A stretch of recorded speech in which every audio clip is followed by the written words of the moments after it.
রাত ঠিক 2টো, চারিদিকে নিস্তব্ধতা, সবাই গভীর ঘুমে আচ্ছন্ন। হঠাৎ আপনি স্পষ্ট শুনতে পেলেন কেউ আপনার নাম ধরে ডাকছে, তপন তপন, বাইরে এসো। কণ্ঠস্বরটি একদম আপনার মায়ের মতো, কিংবা আপনার কোনো প্রিয়জনের মতো। আপনি দরজা খুলতে যাবেন, ঠিক তখনই মনে হলো আপনার মা তো পাশের ঘরেই ঘুমিয়ে আছেন। তাহলে কে ডাকলো? এটা কি শুধু মনের ভুল, নাকি কোনো অদৃশ্য শক্তির উপস্থিতি? গরুর পুরাণ কি এ বিষয়ে কিছু বলে? আর কেন আমাদের পূর্বপুরুষরা মাঝরাতে নাম ধরে ডাকলে সাড়া দিতে নিষিদ্ধ করতেন? আজকের ভিডিওতে আমরা জানব নিশি ডাকের আসল রহস্য, লোকবিশ্বাস, গরুর পুরাণে শিক্ষা এবং এর আধ্যাত্মিক ও বৈজ্ঞানিক ব্যাখ্যা। বন্ধুরা, বাংলার গ্রামাঞ্চলে বহু শতাব্দী ধরে একটি ভয়ঙ্কর লোককথা প্রচলিত রয়েছে, নিশির ডাক। নিশি শব্দের অর্থ হলো রাত বা অন্ধকার এবং ডাক অর্থ আহ্বান করা।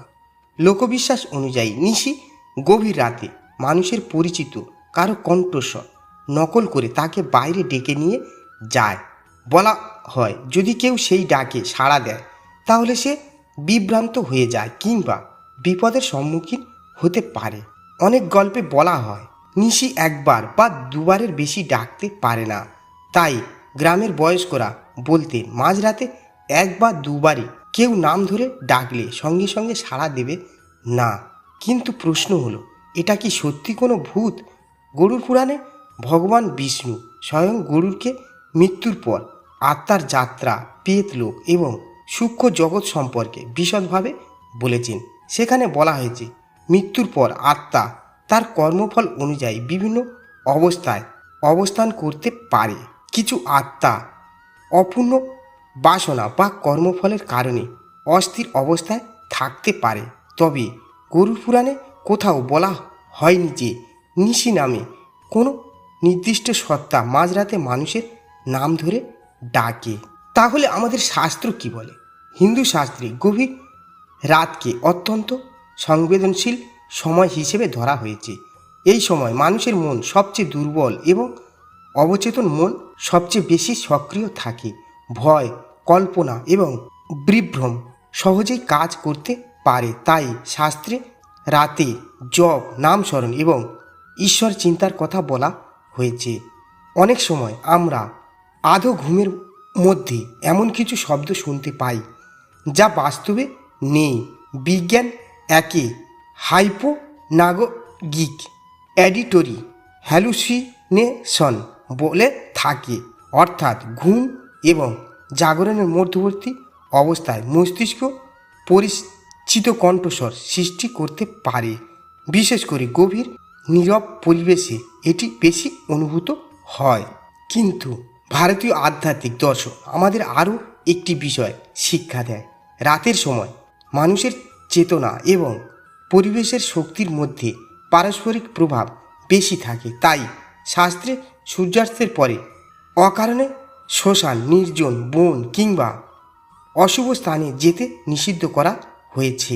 আমাদের ঠাকুরমা, দিদিমারা কেন বলতেন রাতে 3বারের আগে নাম ধরে ডাকলে সাড়া দেবে না? এর পেছনে অসাধারণ সামাজিক এবং মনস্তাত্ত্বিক কারণ রয়েছে। ধরুন কোনো চোর বা দুষ্কৃতিকারী আপনার পরিচিত কারো কণ্ঠস্বর নকল করে আপনাকে বাইরে ডাকছে। আপনি যদি সঙ্গে সঙ্গে বাইরে যান তাহলে বিপদ ঘটতে পারে। তাই এই লোকবিশ্বাস মানুষের নিরাপত্তার জন্য অত্যন্ত কার্যকর ছিল। এখন আসুন জানি, যদি মাঝরাতে কেউ নাম ধরে ডাকে তাহলে কি করবেন? প্রথমত, কখনোই আতঙ্কিত হবেন না। দ্বিতীয়ত, সঙ্গে সঙ্গে দরজা খুলবেন না। তৃতীয়ত, ভগবানের নাম স্মরণ করুন। চতুর্থত, বাড়ির অন্য সদস্যের ডেকে নিশ্চিত হন যে সত্যি কেউ আপনাকে ডাকছে কিনা। পঞ্চমত, মনে রাখবেন ভয় মানুষের সবচেয়ে বড় শত্রু। ভয়ের সুযোগ নিয়েই বিভ্রম আমাদের নিয়ন্ত্রণ করতে পারে। গরুর পুরাণে বলা হয়েছে ভগবানের নাম সৎকর্ম এবং পবিত্র জীবনযাপন নেতিবাচক প্রভাব থেকে মানুষকে রক্ষা করে। তাই প্রতিদিন শয্যায় যাওয়ার আগে ঈশ্বরের নাম জপ করা অত্যন্ত কল্যাণকর বলে বিবেচিত হয়েছে। আরও একটি গুরুত্বপূর্ণ বিষয় হলো অনেক সময় আমরা যাকে অলৌকিক বলে মনে করি তার পেছনে থাকে মানুষের মন, পরিবেশ এবং সংস্কৃতির সম্মিলিত প্রভাব। নিশির ডাক তার অন্যতম উদাহরণ। তবে ভারতীয় সংস্কৃতি কখনো অদৃশ্য জগতের সম্ভাবনাকে সম্পূর্ণ অস্বীকারও করেননি। আমাদের শাস্ত্র বলে এই মহাবিশ্ব শুধু দৃশ্যমান বস্তু দিয়েই গঠিত নয়, সূক্ষ্ম জগতও রয়েছে যা সাধারণ মানুষের উপলব্ধির বাইরে। সেই কারণেই শাস্ত্র আমাদের অকারণে ভয় না পেয়ে ঈশ্বরের শরণ নেওয়ায় শিক্ষা দেয়। বন্ধুরা, নিশি ডাকের রহস্য হয়তো আজও পুরোপুরি উন্মোচিত হয়নি। এটি একদিন বাংলার এক প্রাচীন লোকবিশ্বাস, অন্যদিকে মানুষের মনস্তত্ত্ব এবং আধ্যাত্মিকতার এক আশ্চর্য মিশ্রণ। মনে রাখবেন, অন্ধকার যতই গভীর হোক, ভগবানের নামের আলো তার চেয়ে শক্তিশালী। তাই মাঝরাতে যদি কখনো কেউ আপনার নাম ধরে ডাকে, ভয় পাবেন না, শান্ত থাকুন, ভগবানের নাম স্মরণ করুন এবং সত্য যাচাই করুন। ভিডিওটি যদি আপনাদের ভালো লেগে থাকে তাহলে অবশ্যই লাইক, শেয়ার এবং মুক্তি চ্যানেলটি সাবস্ক্রাইব করতে ভুলবেন না। হরে কৃষ্ণ। ওম শান্তি শান্তি শান্তি।